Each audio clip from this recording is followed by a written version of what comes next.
We have one item on our study session agenda this evening, and it is notification process enhancements. And I will turn it over to our city manager, Jeff Tyne, to begin. Great, thank you, Mayor and Council. And in communities like ours that are growing and adapting as much as they are, we take very seriously the notification process to our residents and to our businesses on what is happening in adjacent properties and going in there. And so with that in mind, we wanted to have the planning department, who has really been working hard to review and improve on their processes for notifying citizens on development cases and any changes to the zoning code. So with us, we have our Planning and Community Development Director, Chris Hawkes, to kind of walk through some of what we've been working on. I'll pass it over to Chris. Great. Well, thank you, Mr. Tyne, and good evening, Mayor and Council. I really appreciate the time tonight. I think this item is timely. I believe it seems like we're starting to emerge into a post-COVID world. I hope that's the case, right? But we've learned a lot of things about, a lot of things changed during the COVID period, particularly in how we handle neighborhood meetings and how we handle notifications. And so I think we learned some things, and it was an opportunity for us to reflect on our current processes, and we're always trying to make changes that add value to the process or provide better information to the citizens. So what I'm going to do tonight is I'm going to walk the Council through some new proposed code and policy changes. And again, the intent is to enhance the notification procedures we have in place. The actual code changes that we're looking at are fairly limited in scope. I would characterize these as really low-hanging fruit, things that just make sense to do. But I think it's important that we have a broader discussion, and that's why I wanted to bring the item here tonight. There are other things that I think, in terms of policy matters, that I think will improve and add value to the process. So 2 years ago, when COVID hit, we all had to scramble, right? Everything changed overnight. We had to understand, how are we going to communicate and conduct business internally? How are we going to conduct business externally? What platforms are we going to use? Fortunately, we already had some things in the works and in place, particularly with electronic plan review. We'd already converted most of our application types to online electronic submittal and plan review, and that's helped the process quite a bit. We were also very fortunate that we were able to react pretty quickly and get a platform that we could conduct meetings online with applicants, with pre-application meetings and neighborhood meetings. So that was very, very helpful for us. Now, during COVID, the development world, it paused for a very short period of time, not very long at all, because it quickly restarted, right? And so we've become adept to holding pre-application meetings and other meetings now remotely. And so I believe the remote meeting technology, it's going to endure into the future, right? It's not going to end with this post-COVID world that we're running into. It provides a lot of access, broader access for people, and it provides for broader convenience for people. I mean, you can be cooking dinner, you can be maybe just stuck at work at your job, but you can still access a neighborhood meeting, and you can get online, and you can participate. Meetings can be taped now. They can also allow that, sometimes at a neighborhood meeting, there might be folks that may not feel comfortable standing up and making comments. Well, this allows them to utilize the chat feature to provide their input. Meetings can also be managed in a way that everyone has an equal voice, and perhaps a meeting isn't dominated by one or a few people there. Okay, so that's the upsides to remote meetings. On the other hand, though, it's not a complete substitute for face-to-face contact. And frankly, not everyone is proficient with the new technology, so it's always good to have those traditional meeting formats in place. All right, so tonight what I'm going to do is I'm going to run through the zoning code amendment, some of the policy enhancements, the objectives of this whole process. We want to make sure that people have the opportunity to get involved earlier. If we can have those conversations earlier in the process, it helps us understand the issues and hopefully try to mitigate some of those concerns. We want to try to identify best practices and how these remote meetings occur now that we've had some experience with them. We also want to improve the access to information. How do our citizens access information? I think one thing that's certainly become, that we've learned, is that people now heavily rely on electronic means to get information through the internet or through electronic methods.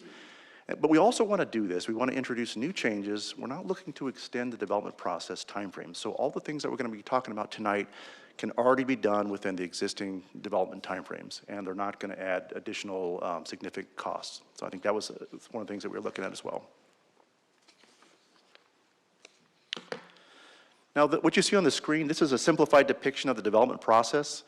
Now, during the development process, the type and extent of notification will change. So if you look at the left, when we talk about general plan or rezones, those are all discretionary decisions.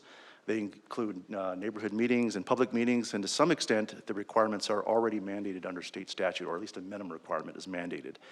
So at this stage, the communication that we provide, we seek to inform people, but also to solicit input on the projects. When you get to the right, when you get to pre-plats, which are subdivisions, or site plans, the scope of review is much more limited. At that stage, these are administrative reviews.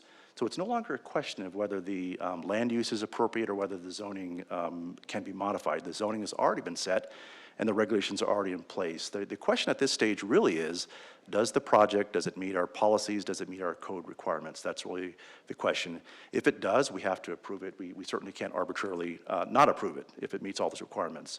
So at this stage in the process, the information really is geared towards informing the public, and we provide that information at the beginning and near the end of the process when we've come to a decision on a case. All right, there are various types of notification methods that we provide. These should all look familiar to you, depending on the case type. So the delineation that we make on the various forms of those notifications is whether it's a public meeting application or whether it's an administrative application. That's probably the clearest delineation we can come to. We provide a notice of application in all our cases, and that's a postcard that goes out to residents informing them of the project and also contact information on it. There's also a notice of neighborhood meeting that goes out. Now, this is a letter that is generated by the applicant, and the applicant sends that out, and that has to be done within a certain time frame before the meeting, and it's really their meeting, and which is why they send the letter out. The notice of hearing, this is a postcard that we provide prior to the hearing, a certain time frame for Planning Commission and also City Council, and that's a postcard we send out. And then the newspaper legal ad, this is actually stipulated under the Arizona Revised Statutes, but this is the 1/8 display ad that's required in the newspaper, so we have to provide that with all public meeting applications. Also a site posting. Now this is done for public meeting applications, rezones, general plan amendments, and this is done by the applicant. So we have a template that they already use. They have to post all the relevant information, re-review the sign, and it has to be posted a certain number of days prior to the meeting. And then finally, for those cases that are administrative, and that's the site plan or the subdivision, we provide a notice of decision. And so that's a postcard that lets the applicant, or lets the neighborhood know rather what the decision was. And in some narrow circumstances, there could be some appeal procedures, so it does outline that as well. I want to talk about our postcards as well. Now, many communities in the valley and throughout Arizona, they do use a postcard, and they use the more familiar postcard that's on the right, and that is a much smaller 4-inch by 5.5-inch postcard. Sometimes it's color, sometimes it's black and white. These are hard to see. A lot of times you see the text that's jammed together. Maybe it's not really clear where the project is. You need glasses probably to read this thing. I think Peoria does a good job with these. We use the larger postcard, the 9x6 postcard. We use a font that's at least 10 or 12 points, so it is ADA compliant. It's double-sided, and I think the maps are a lot more clear. So I do think we do a very good job, and I think these postcards are a lot easier to read and discern the information there. Some of the notification radius, as it pertains to notification standards, the Arizona Revised Statute, they provide the minimum notification radius. Now, it's 300 feet, and this is only for public hearing applications. It's not for other types of applications. It's silent for those applications that a municipality might choose to be administrative, but it's only public hearing applications. Now, most cities in Arizona, they utilize the minimum 300-foot standard.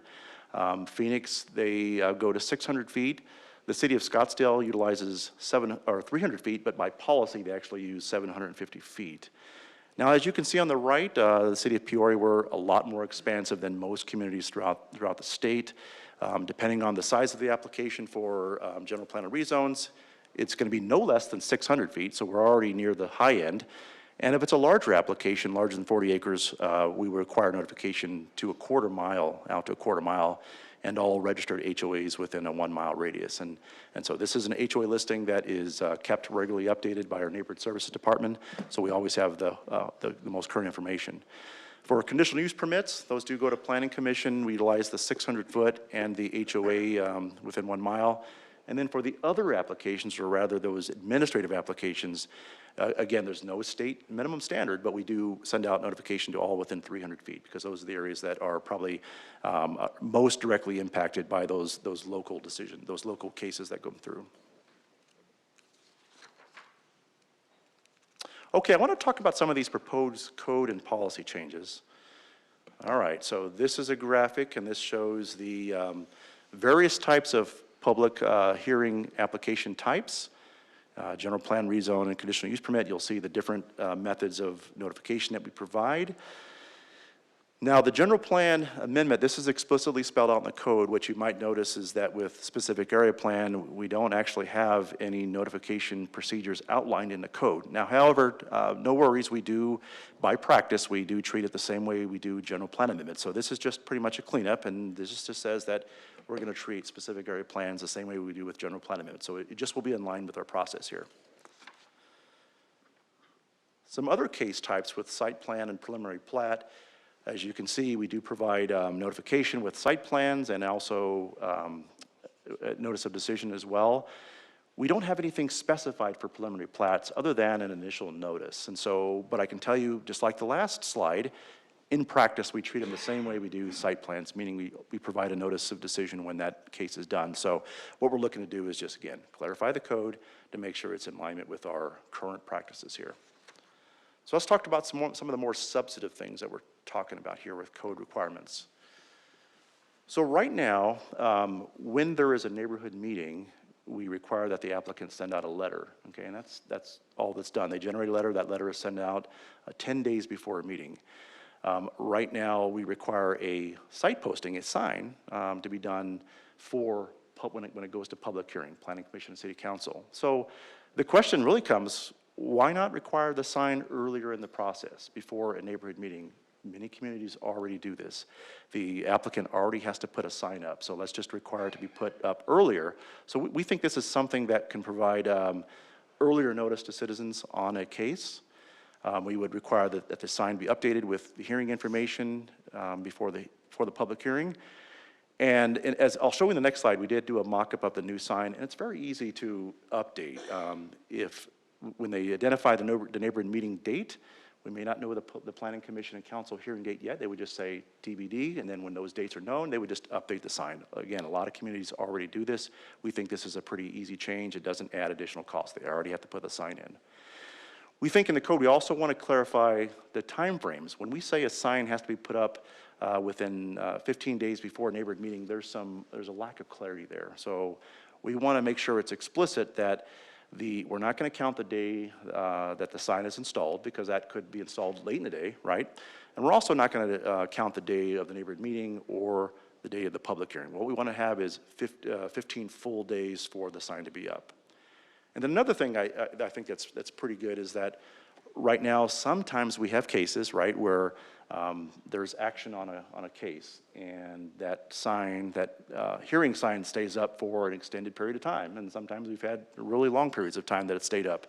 So what we're doing is we're adding language to the code that explicitly says that the sign has to be removed within 14 days of final action. So we would also create some internal procedures that we make sure the applicant is aware, and that they're making arrangements to take the sign down, but in the event the sign isn't taken down, we at least have a process through code enforcement to make sure that sign is taken down and it isn't left up there for an extended period of time. So this is a new sign template. So what we've done is we've reorganized some of the information. We've added space for the neighborhood meeting. And again, that would just be, they would identify that when it's known, and they would just update the Planning Commission and City Council when those dates are known as well. Another new thing here too is we've added a project location map. I think sometimes when you look at a posting on a site, it may not be clear what property we're referring to, what the extent of the development area might be. So this map hopefully helps provide some better information there. Now, I do realize that sometimes, people drive by, they may not have the opportunity to stop and review the sign, or maybe there's not a convenient place to pull over and read the sign. But I think what the sign does is it provides, a visible notice to somebody that, hey, something's going on in that property, and how do I find out more information about it, right? They at least have an idea that that's happening. I do want to point to some existing resources that we do have already on our website, and this is at the, on the Planning Department page. As you know, we do publish a development summary monthly on all the case. It's organized by council district and does provide a current status of that application. For those that are like to look at a visual representation of where those cases are across the city, we do have an interactive case map that is kept current. So if you look at the depiction on the right, you can see blue and green buttons, if you will. The green signifies that is an active case, and the blue will signify that final action's been taken, but it's been taken fairly recently, so within 90 days of that case. And so what somebody can do then is, you know, they remember seeing a sign, they can go look at the map, okay, that's where the sign was, they can click on the pin, and on the left, they can get all kinds of information about, you know, a general description of what the case is about and who I can contact for further information there.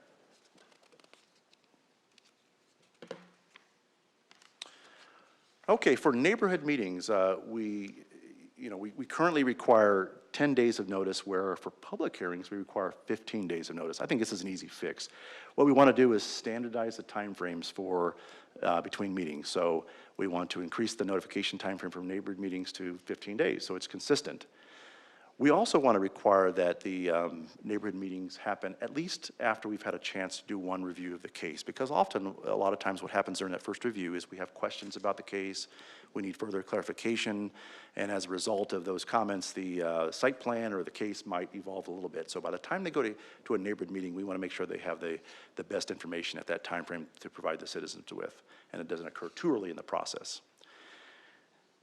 And then also, finally, we want to formalize the allowance for electronic virtual meetings as a method for neighborhood meetings. We already do allow that.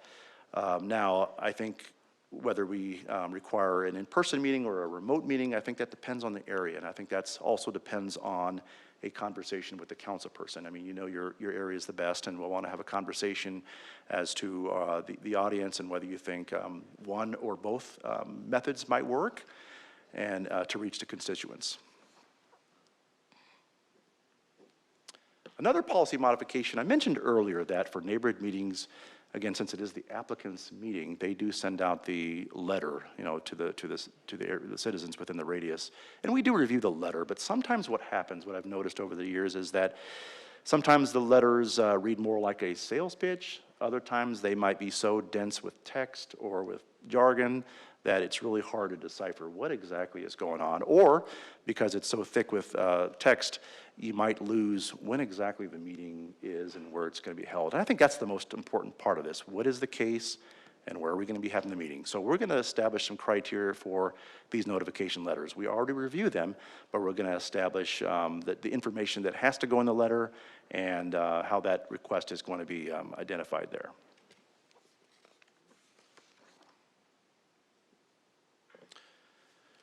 And we also want to explore some policy guidance on virtual meetings. I think we've had some success with them over the last couple of years, but for consistency, perhaps we need to standardize the rules of engagement, so to speak.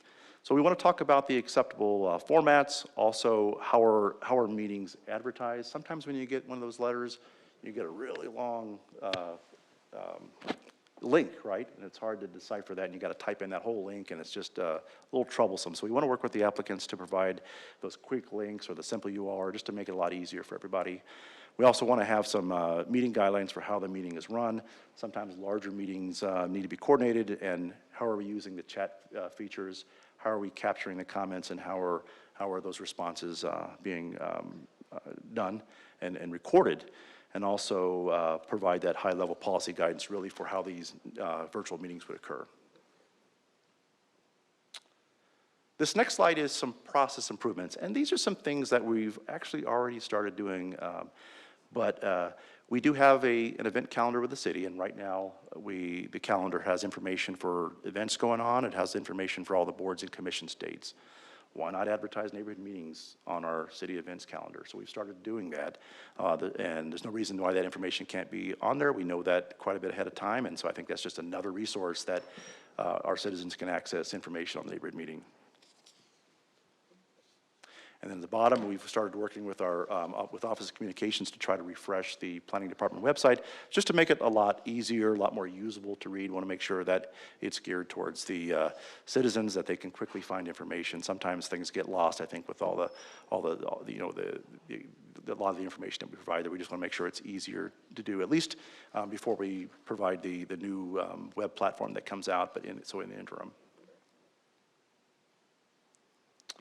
And then some other process enhancements that we are working on that are not related to really notification, but I think help the overall process and function is we are looking at some development, some targeted development application fee updates. I mean, we've gotten some input in the past that maybe some of these application types are a little higher than they need to be, and so certainly we've gone back and looked at several of them, and so we've made some changes, as I mentioned, in terms of providing new online applications and online reviews, and we've created some efficiencies that way. So in taking a look at a lot of these application types, conditional use permits, temporary use permits, we've identified that in many of these cases we can look at a lower fee than what we're currently charging for those based on the actual time and some of the efficiencies that we've captured. So these would be fee updates that we'll be rolling out in the near future there.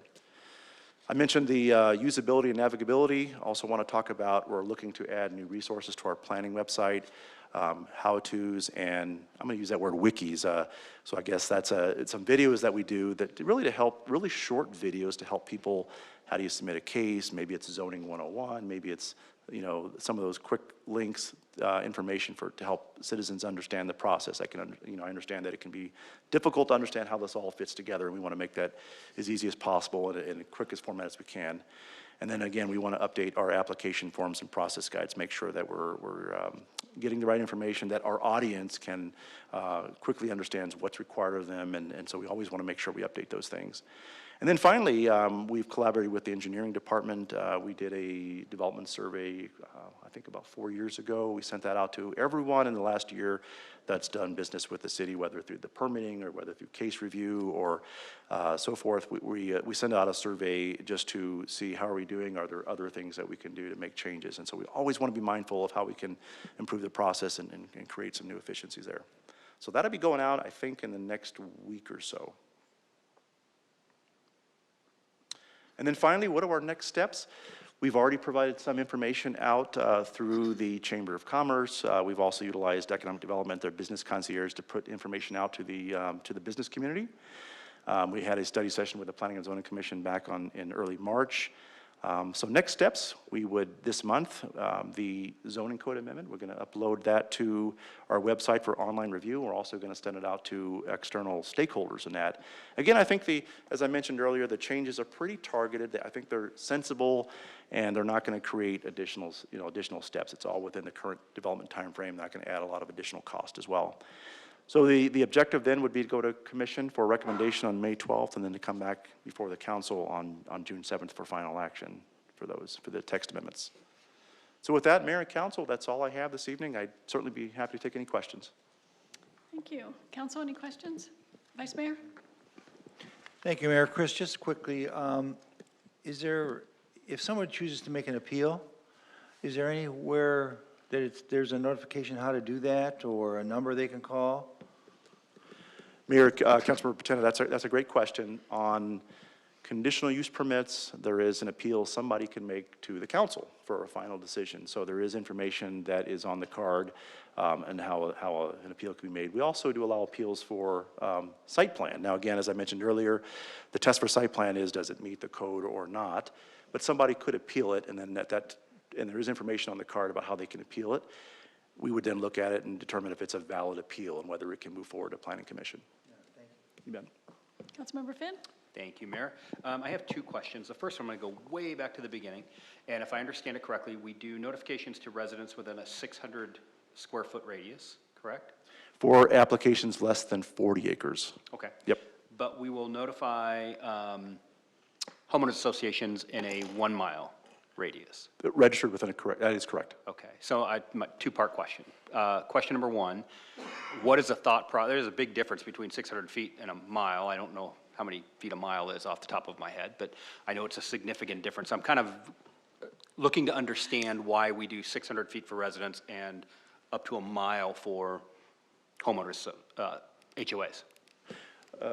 Councilmember Fenn, that's a great question. I Thank think what we're trying to capture is we understand that those within an impact area are typically going to, that are closest to a proposal are typically going to be within a 600 or quarter-mile radius of that project. But we also understand there might be larger interest out there. And so our hope is that through, we have a lot of HOAs, particularly in the northern part of our city. These HOAs cover a lot of area, and we think with going out a mile, we've extended the opportunity for a larger audience to be involved in that decision without sending a postcard to every property owner within that mile radius, because that would be a huge number of people. Okay. Then my second question to that, what do other cities do with respect to HOAs? Do they do similar? I saw the comparison of directly to residents, but how do we compare to other cities when it comes to HOA notifications? Another great question, and that's where, again, 2 for 2. You are 2 for 2 tonight. No, that's where we certainly excel. Most communities don't provide that large notification out to HOAs. Great. And then one final question. I didn't quite see it on the postcard. I love the changes. I love everything about, what you've just proposed. On the postcard, is there any link to the Dakota Ring on, we're looking to change it from zoning X to zoning Y, because most people aren't going to know what that really means. Was there a link on there that they could click to get the definitions of what's really happening? Councilmember Finn, what we try to do in our postcards and the site postings, now we only have so many characters on the site posting. We have to, under state statute, identify what the requested change is. So we have to say it's a rezone from C2 to this, right? We have to explicitly say that. Yep. But we also try to provide a description that we want to make it available to a wider audience. So we try to remove the jargon and provide a good description about what is actually being proposed in this case. Okay, great. Thank you. Councilmember Edwards? Thank you, Mayor. To expand on that, is there a thought of putting URLs on these postcards and also maybe on the sign that's out in the neighborhood, so that if somebody is walking by, they can click a picture of the URL and it'll take them right to a link for that project? Great question, Councilmember Edwards. Actually, we did talk about that in our internal reviews, and that is someplace we want to go. I don't think we're just ready to go there yet, but I think that is the near future and how people can access information. We're just not quite there yet. Okay, thank you. Close. So I've got a question about the virtual meetings. So developers, we're now going to lay out a plan or a process that they have to follow when they do virtual meetings. And are we assuming that they're going to do hybrid meetings, do both at one time? Or are we just saying you're always allowed to do a virtual neighborhood meeting?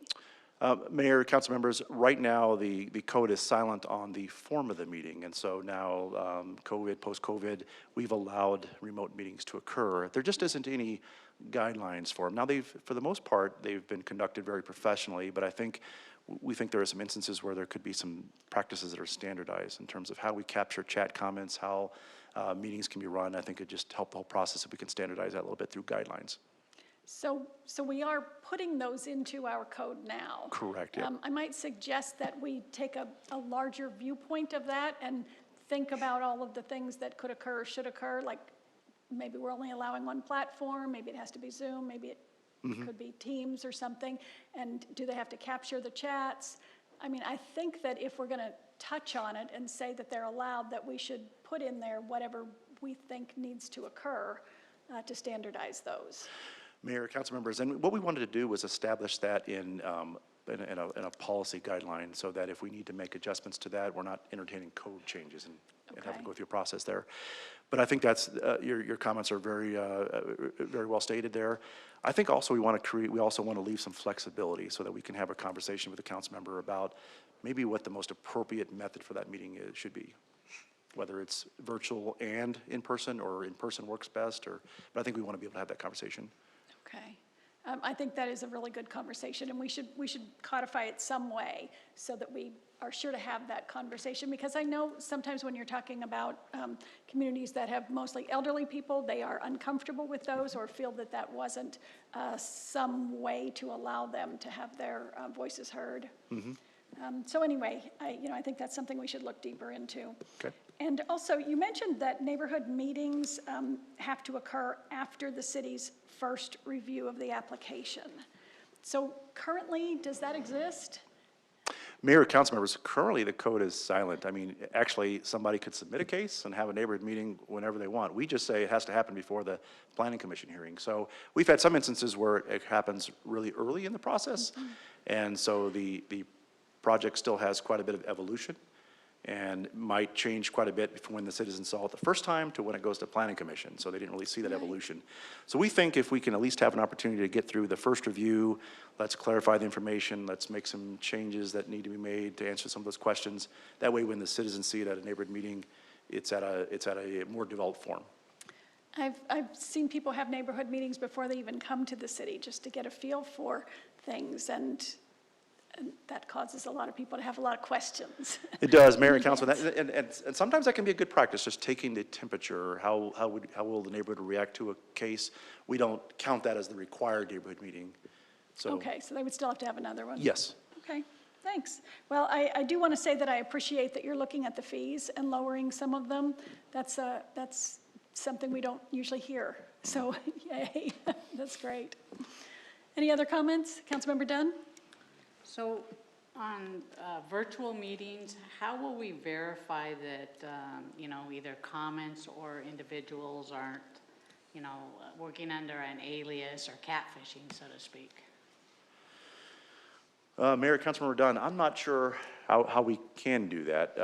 I think what we can do is we're listening to the conversation, we're hearing responses not only on the platform but also through the chat.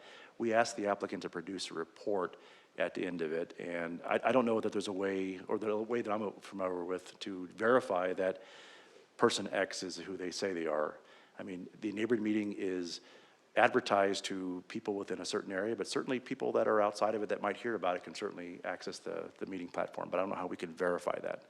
Yeah, because we have had instances where people, have a vested interest and they can get it out and have people pretend, to be somebody else. So it's something we might want to consider. Okay. Anyone else? Okay, thanks for all the work on this. All We right. appreciate Thank you very much. improvements. Thank you. Great, thank you, Yes. Mayor and Council. Obviously, you had some very good questions, but very helpful. We got some great direction from all of you with regard to simplifying the language on the cards. If you see anything that does look like we can have room for improvement, we're eager to hear that. The concept on URLs, I think, is a great idea to continue. Some of the virtual hybrid practices and identity verification, I think, very good suggestions that we'll have. So all of these are just what we're looking for is feedback, and we'd love to, as this is put into place, we're eager to hear from you on that. So that's all we have. Thank you. All right, thank you. Then we are adjourned until our 6 o'clock meeting.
As a courtesy to others, please silence all phones. If you would like to address an issue that is on the agenda, or if you would like to speak to the council regarding a non-agenda item, please complete a speaker request form, which can be found in the front lobby of the Peoria City Council chambers or in the tray to the left of the speaker's podium. Please place the completed speaker request form in the second tray to the left of the speaker's podium labeled Request to Speak. All speakers will have 3 minutes to complete their comments. A countdown clock is easily visible on the left side of the wall behind the City Council dais. Only items listed on the agenda may be addressed by the council. Since items presented as part of a speaker's request have not been listed on the agenda, and due to the requirements of open meeting laws, the council will be unable to respond to items presented as part of the speaker's request. However, please be aware that your comments will be noted. The speaker's name will be called to speak at the appropriate time in the order that the forms were received. Thank you for your interest and participation in the Peoria City Council meeting.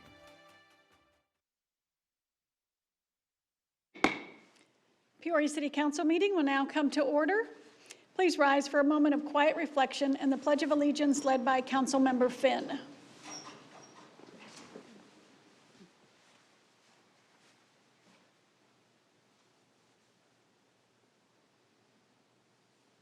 I pledge allegiance to the flag of the United States of America and to the republic for which it stands, one nation, under God, indivisible, with liberty and justice for all. The clerk will please call the roll. Mayor Carlett, Here. Vice Mayor Patina, Here. Councilmember Finn, Here. Councilmember Dunn, Here. Councilmember Edwards, Here. Youth Liaison Fierro, Here. Good evening and welcome to the Peoria City Council meeting of April 5th, 2022. This is the final call to submit speaker request forms. If anyone would like to address an issue that is on the agenda, or if you would like to speak regarding a non-agenda item, return your form to the clerk and you will be recognized at the appropriate time. You may have noticed that we have one of our nameplates vacant this evening. And that is because after 7 years of service to the residents of Peoria, Councilmember Bridget Binsbacher announced her resignation to run for Peoria mayor, effective yesterday, April 4th. Next January, I will have completed all of my terms as the mayor of Peoria, so this seat will be on the ballot in November. Per our city charter, the process of filling a vacancy on the city council and calling a special election began immediately. Today, the Peoria City Clerk posted the Mesquite District Council seat vacancy notice. Candidates interested in being considered for the appointment to the vacant seat and candidates interested in running for the November special election are encouraged to contact the Peoria City Clerk to complete the appropriate applications. Qualified candidates must have all required paperwork submitted no later than April 14th at 5 p.m. to the Peoria City Clerk's office. So if you are interested, time is of the essence. A special study session and city council meeting has been scheduled for April 28th at 5:30 p.m. for this council to interview candidates who meet all qualification criteria. Details are available at www.peoriaaz.gov/cityclerk. Time is of the essence. So, before we begin with our first presentation this evening, I would like to announce that April is National Sexual Assault Awareness Month. Sexual Assault Awareness Month is an annual campaign to raise public awareness about sexual violence, honors survivors, and provide education. The color teal was adopted along with teal ribbons as a symbol of sexual violence awareness and prevention. During the month of April, the Peoria Police Department shows their support to survivors of sexual violence by wearing teal ribbons, providing prevention, education, and partaking in Denim Day. Join the police department on April 27th in wearing jeans. Denim Day asks community members to make a social statement with their fashion by wearing jeans as a visible means of protest against the misconceptions that surround sexual violence.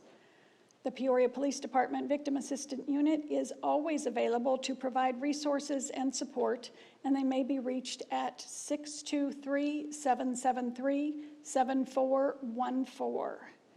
Peoria City Hall will be proudly lit teal throughout the rest of this week. And as you can see, we are all wearing teal ribbons in support. So I thank you for that. And now we will move on to our presentation this evening, recognizing the week of April 10th through 16th as National Public Safety Telecommunicators Week. Each April, formal recognition and appreciation for public safety telecommunicators allows the community to know and understand the duties, responsibilities, abilities, expertise, and dedication of these individuals. Public safety telecommunicators are oftentimes the first contact a citizen has in a time of distress. These employees are committed to providing expert communication skills in answering emergency calls and dispatching public safety professionals and necessary equipment to emergency situations. And now I would like to ask Police Chief Art Miller to meet me at the chamber floor for the reading of the proclamation.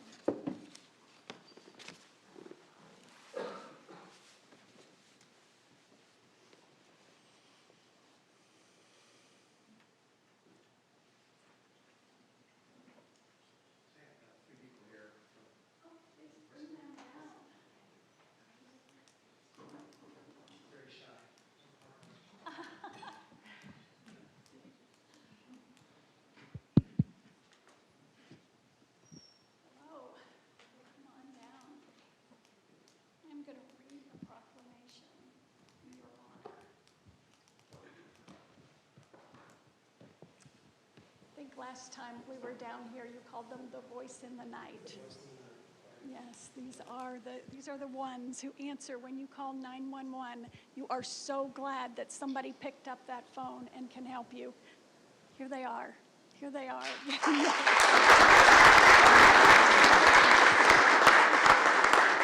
That's just 3 of those, 20 more after that. And 20 more too. But they are here representing. Whereas the Association of Public Safety Communications Officials International has designated April 10th through 16th, 2022 as National Public Safety Telecommunicators Week. And whereas public safety telecommunication professionals aid in providing 911 emergency assistance to the citizens of the city of Peoria. And whereas it is important that all citizens know and understand the duties, responsibilities, skills, expertise, and commitment of public safety telecommunication professionals and the support they provide to citizens in distress by answering emergency calls and dispatching emergency professionals and equipment to render assistance and protect life and property. And whereas the men and women of the Peoria Police Department unceasingly provide a vital public service. Now, therefore, I, Kathy Carlett, Mayor of Peoria, Arizona, do hereby proclaim April 10th through 16th, 2022 as National Public Safety Telecommunicators Week. So much.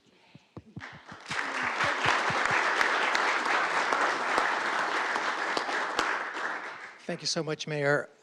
I think what's lost on a lot of folks in our community is that the amount of work, the training that goes into being a dispatcher or a telecommunicator, to me, I've been in my business for a long, long time. That job, the job that these ladies and men do in our communication section, is the hardest training, the most difficult training, the most grueling training. And just as an example, there are 23 dispatchers that we have, and individually, on average, they handled about 10,000 calls each last year. That's huge. And they have to do it with patience, understanding, caring, all while typing it into an officer on the street somewhere to make sure that that person gets served. And I think those are the small things that are lost on what you all do. And I just want to express my appreciation for everything that you do in making our city safe as it is and for all your continued hard work. Thank you so much.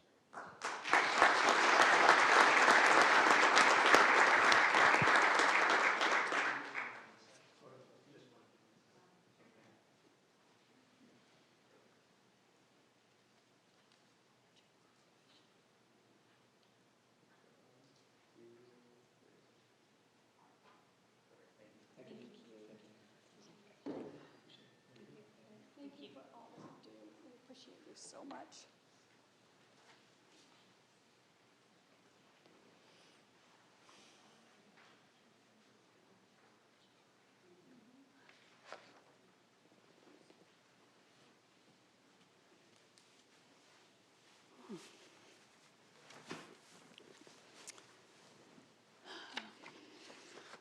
We will now move on to the consent agenda.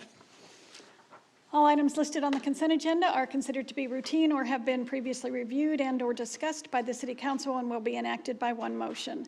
There will be no separate discussion of these items. If the presiding officer receives a timely notice of a request for removal, an item may be removed from the consent agenda for consideration on the regular agenda. Additionally, tonight's consent agenda includes items posted as a public hearing. If there is any member of the public present who wants to address a public hearing on the consent agenda, please return a speaker request form to the clerk. Have you received any speaker request forms? No. Seeing none, is there a motion on the consent agenda? So moved. Second. Motion and a second. Council, please vote.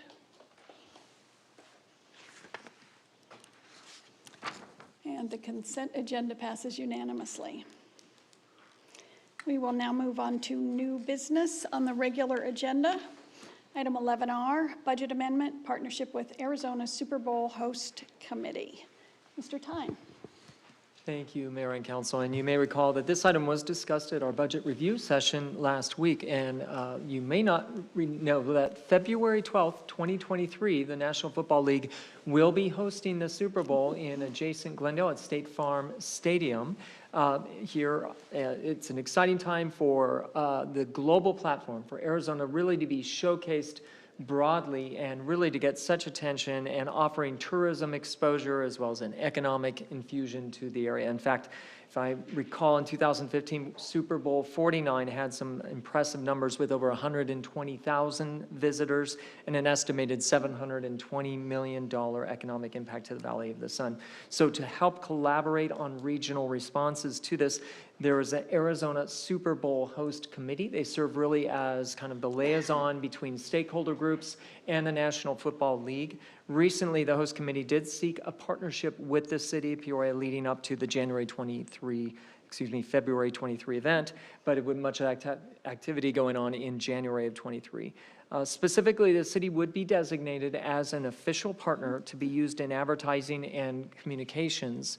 With a monetary contribution of $65,000, this would allow for the sharing of logos on the website, host committee logos on Peoria advertising, involvement with community and event outreach, inclusion in the committee's social media posts, and access to guest speakers at various appearances. So in recognition of our close proximity to this event and the aspirations to really tap into the promotional opportunities that are available, the city staff does recommend the use of reserves and the contingency appropriation for the budget amendment in the amount of $65,000. And I'll address any questions you may have. Thank you. Council, any comments or questions? All right, seeing none, do I have a motion? A second? Second. We have a motion and a second. Please vote. And it passes unanimously. Thank you. We move on to item 12R, Budget Amendment and Use of Reserves, Self-Service Car Wash Demolition, Old Town Peoria, 85th Avenue and Washington Street. Mr. Tyne. Thank you, and Adina Lund, our Development and Engineering Director, will provide a brief presentation on this item. Good evening, Mayor and Council. I am happy to be here tonight with a familiar sight for all of you who happen to drive in to City Hall along Peoria Avenue. We are talking about the self-serve car wash located at 85th and Washington, 85th and Peoria. No matter how you slice it, you've driven by it. The site is a mere 0.43 acres. The car wash was constructed in 1979. As you can imagine, it has not been used for many years as technologies have changed. The city purchased this two parcels, and we came to council in January of 2021 for that. We're requesting $70,000 for the demolition of this unsightly car wash. We do not see any way for an adaptive reuse of this type of property. We've considered it, but nothing seems to make sense. So the 54,000 would be for the demolition and site stabilization, which includes the underground utilities. And then the 15,000, part of that is for the hazardous material testing and if abatement is required. So that is what we're asking for tonight. Do you have any questions for me? Thank you. Council, any questions? Councilmember Dunn? So I understand the demolition. If we didn't do any demolition, could we sell and still realize a profit? Could we sell this property? I am not aware of anyone who has been interested in the property for many years, which is why we initially purchased the property. It had been unused for many years and sat on the market, and nobody was interested in it. Was there a posting or availability? Was it made available to be purchased? I do not know that that is part of what we're asking for tonight, so I'm I'm not just sure of the asking- history on that. Hi, and then we have Katie Gregory, the Deputy City Manager, can speak to some of the history of this acquisition. To your question, no, we have not posted this site for sale or anything along that line. In the current condition that it's in, and what we're finding with some properties in Old Town is that the condition they're in, the requirement to demolish or the ask to demolish is based upon what's likely able to be reused of the site. At this particular site, there isn't really any reuse ability for the site as a car wash, and therefore it would actually be worth more as a vacant site. It would actually have more value, because if somebody were to come in and want to actually purchase it, they would actually have to demolish the car wash and do all of the abatement or other things. So we believe that by doing that now and requesting this and to do that now will actually provide a better opportunity for redevelopment in the future. The other thing is that because that is an important site for our Old Town, right? That's kind of an entry feature area potentially for Old Town. We may have an interest at some point in the future to use a portion of that to create some kind of monumentation or entry feature, and we want to reserve that for public use if we want to be able to do that at some point in the future. So we have not put it up for sale, and we certainly had no intention to do that in the near term. What was the last appraised value of it? I can't remember what we purchased it for. Do you have that number? I don't know that I have it. I would have to go back and look at what we actually purchased it, but that was the last appraised value, is what we paid for from a purchase perspective. And what year was that? 2021, in January of 2021. Okay. Thank you. Anyone else? Yeah, a quick follow-up question. Just want to make it clear that you guys are not planning to sell it in the future. I'm not saying that we wouldn't at some point in the future potentially consider selling it. I think at this point what we'd like to do is evaluate the entry feature when we get an Old Town project going and we have a developer that's coming in and doing some redevelopment in Old Town. We may find that this is a prime site for some public improvements. We may also find that it makes sense to sell it to someone at, for another purpose at some time. It's a very small site, so whatever goes there is going to be relatively small. And right now, as it stands, it's a deteriorated, facility. We have fencing around it to try to keep people out and creating liabilities for the city. So we think it's better in a demolished state. I don't think Adina mentioned this, but we do have this opportunity. This is actually a very good price for a demolition for this thing. It's actually because we're doing some improvements at the library, right? At Council Chambers. We've already finished here on campus, because we're doing some improvements here. We get some benefit of cost savings associated with those improvements as well by having them already assembled here. Thank you. All right, anyone else? Do I have a motion on item 12R? So moved. And a second? Second? Please vote. And it passes unanimously. Thank you.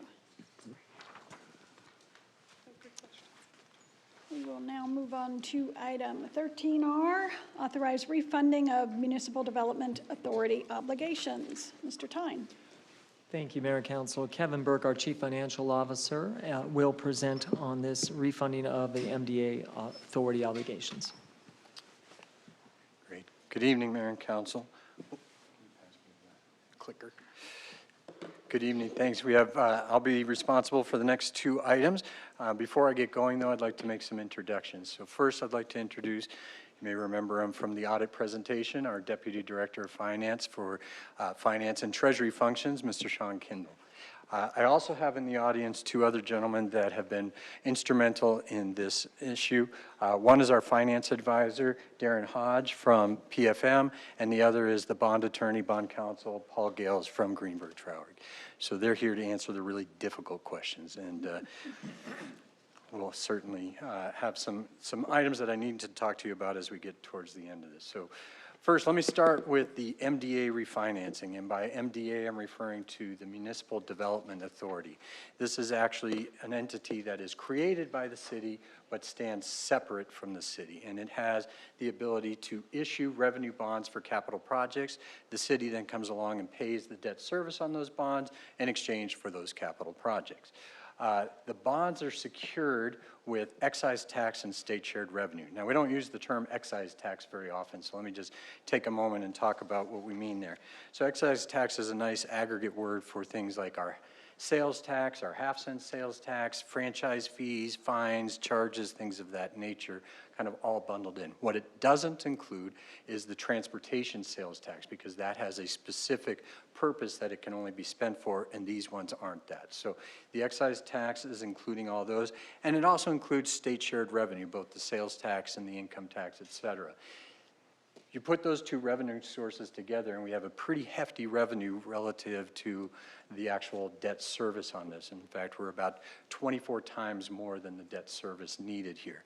Consequently, we have a AAA rating on this issuance as well, because it is a very low risk for those that are borrowing. The two items that are being refinanced in this case is the Series 2011 from the MDA that was used to purchase or lease Colorado River water rights. There's $3.7 million left on that issuance, and the true interest cost is 3.83%. The second item is the Series 2012. This was used for sports complex improvements back in 2012. There's still $24.2 million in outstanding balance left on that debt issue, with a true interest cost of 3.2%.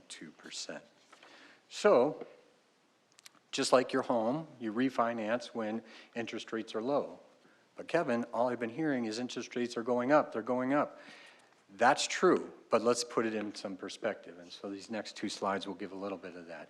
As you can see, over the last 30 years, interest rates have generally been trending down, whether that's a 5-year, 10-year, or 20-year note. They've continued to trend down, really hitting bottom around 2021. But let me look at it a little bit deeper. This is a little bit more complicated of a chart, but it has a lot more relative information. If you can kind of look at that 10-year column there, about almost a little past midway point, the gray portion of that bar chart represents the full range that interest rates have traveled, so to speak, in the past 40 years, from 1981 through 2022.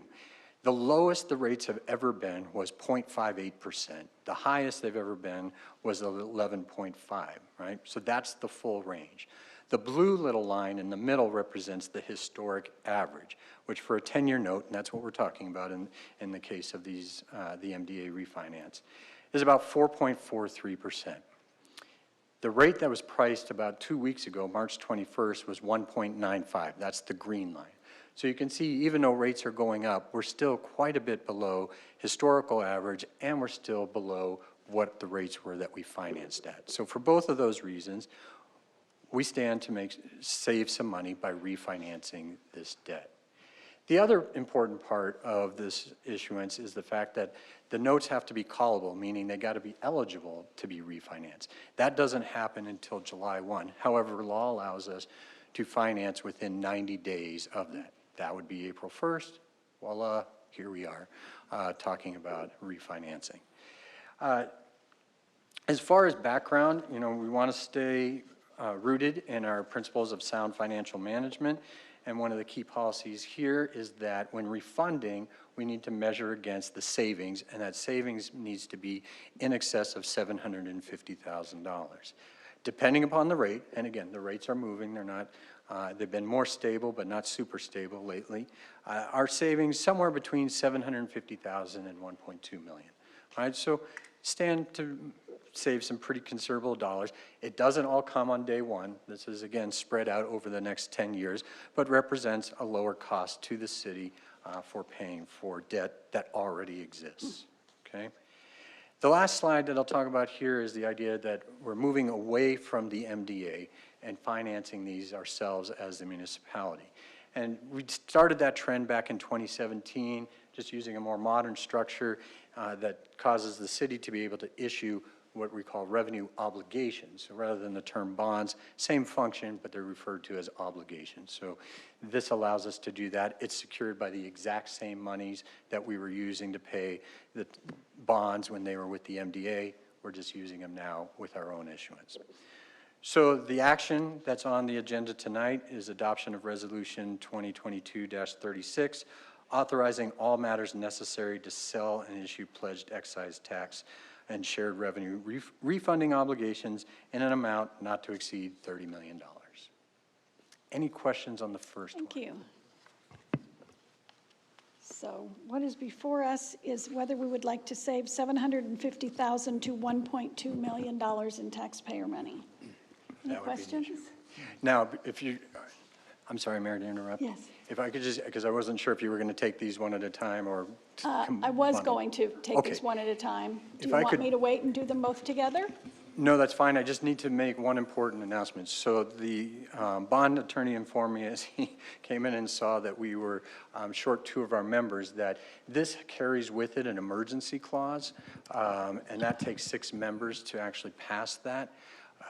And so that allows us, we do the emergency clause so we can come to you this week and actually price it the next week. So what we'd like to do is we'll need to bump this and just put it on the consent agenda in 2 weeks when we have at least 6 members present. So I apologize for that late information, but that does affect our. Okay, so we need 6.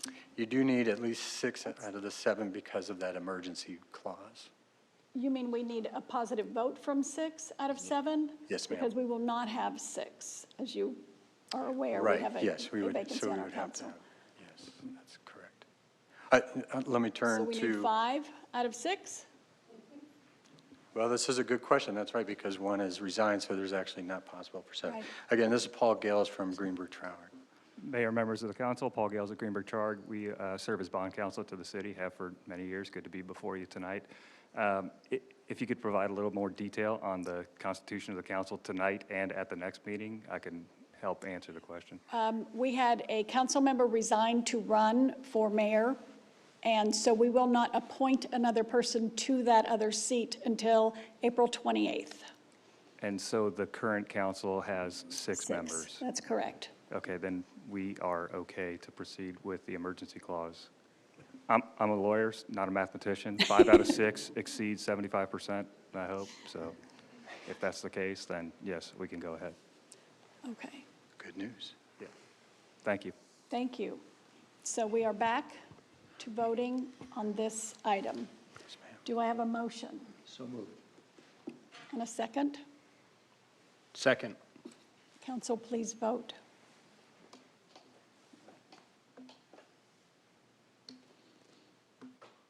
And it passes unanimously. Very good. Thank you for navigating us through that. Yes, Appreciate it. and are we under the same constraints with this next item? We are. Okay. Same item. Okay, so the next one is a new issuance, so this would be new debt on the water and wastewater. And again, we're looking at revenue obligations as opposed to the bonds. I'll take a little bit broader stance coming into this just because it is a new issuance and try to tie it to last week's discussion about the budget. So from our standpoint, we're building a community that starts with our livability initiatives that the council has set forth. From there, a general plan is constructed to reflect and implement those initiatives and those goals. That was adopted in November of 2020. From there, we design, scope, craft a number of capital improvement programs, projects that implement that. And then this comes along as the next step, which is to finance those capital improvement programs. So you'll remember this chart from last week when we look at the funding sources associated with capital improvement program.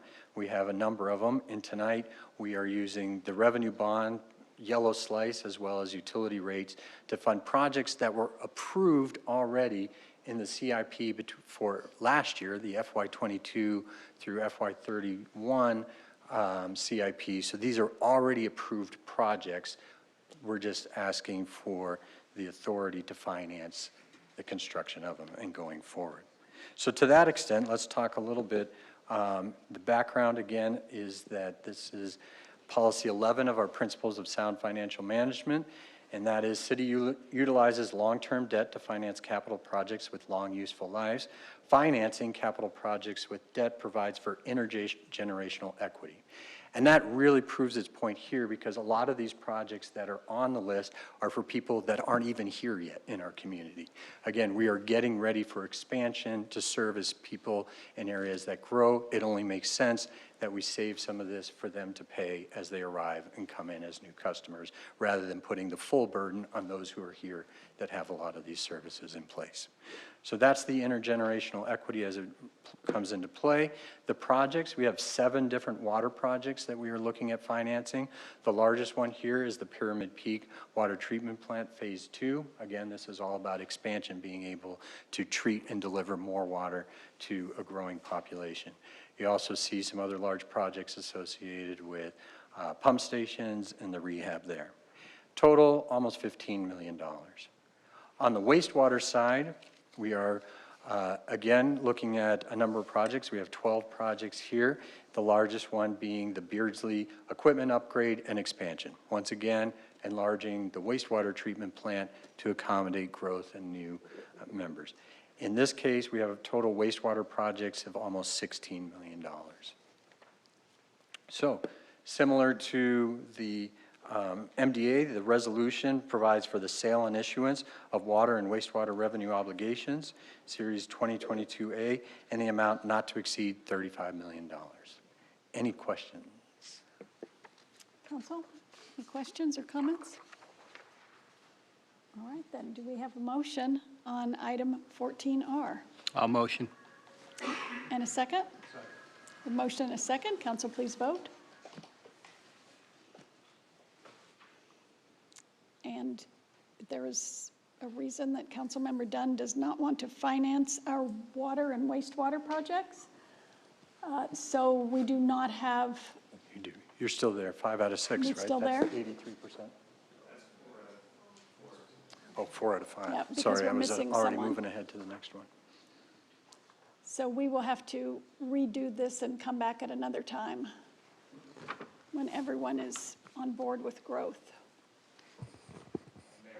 Council, actually, the resolution is still effective. It just doesn't become effective until 30 days have passed. Oh, okay, so Defer to it the city doesn't, attorney on that, but it's not necessary that the emergency clause take effect with this? Well, again, I'll leave that to bond counsel, whether the emergency clause is necessary, because I haven't been involved in that discussion, but he's correct. It can pass without the emergency clause and be effective in 30 days. that's right, yep.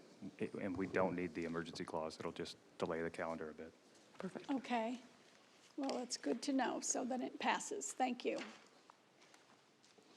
With that, I will move on. All Thank right, you. thank you. Next item on the agenda is call to the public for non-agenda items, and I have not received any speaker request forms. We will now move on to reports from City Manager, Mr. Tyne. Thank you, Mayor and Council, and just really one item, and that is to show a video of the next month's events. A number of different special events that come in, but of course, foremost on those is the annual Dolly Sanchez Easter celebration at the Sports Complex, but also highlight our second Saturdays and various Earth Day events. And so with that, we'll pass that over. Thank you.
some exciting items. So thank you, Mayor. That is all I have.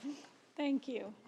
We will now move on to reports from our Youth Council liaisons, and we will begin with Council Liaison Rodriguez. Hello, good evening. For our next board meeting, sorry, let me retrack really quick. Today, we did have our Youth Government Day, which was to celebrate what the council does and to get children from other schools to learn more about what government is. And I'm sure Ari can speak more on it later since she went. Another thing is Debbie Lesko is coming to come speak to us about certain topics, one of them being mental health awareness, which is very important to our board and across the youth. And so those are some of the things that are going on. And one more thing is that we will have our board members be presenting to us to see some ideas they have about future projects they're thinking of. Good. All right, thank you very much. Thank you. Youth Council Liaison Fierro. Good evening, Mayor and Council. Like Savannah said, we did have our Youth Government Day, which is a very special event that the board hosts. Our Civic Engagement Committee are the ones who planned all year long for this day, and I would say we had a very successful day today. We had 7th and 8th grade representatives from 8 different PUSD elementary schools come, and these are kids involved in their student body governments within their schools. Personally, I sat in here with the chambers, talking with former liaison Sanvi Tiwari. We were talking to kids as they came in and rotated in, giving an overview of what City Council does, what goes on in City Council meetings, what Youth Council liaisons do. And it was just very interesting, the questions that we got. We had John Edwards come in and also give his insight on what the council does. We then had the kids go out to breakout sessions, and that's when they went to different City of Peoria departments and got to hear representatives from each department talk about what they do and just kind of get the kids interested. It was a blast, and I want to thank all the departments who came out, who had representatives, talked to our kids who came. I want to thank our city manager, Jeff Tyne, for talking to the kids, and John Edwards for coming in and also talking to the kids. It was a blast, and we had a bunch of kids already show interest in the Youth Advisory Board. So that's awesome, getting more interest, and it was just awesome to see the kind of engagement that the kids had, the interest that they show in local government. And for those of you who don't know what Youth Government Day is, it's like Savannah said, kids come in from different schools. They get to learn what local government does. They get to ask questions, and it was a lot of fun. We played games. We provided lunch, and it was awesome just getting to connect and network with those kids. Yeah, that's it for me. Thank you. It sounds really productive. Thank you. And there being no further business, we are adjourned.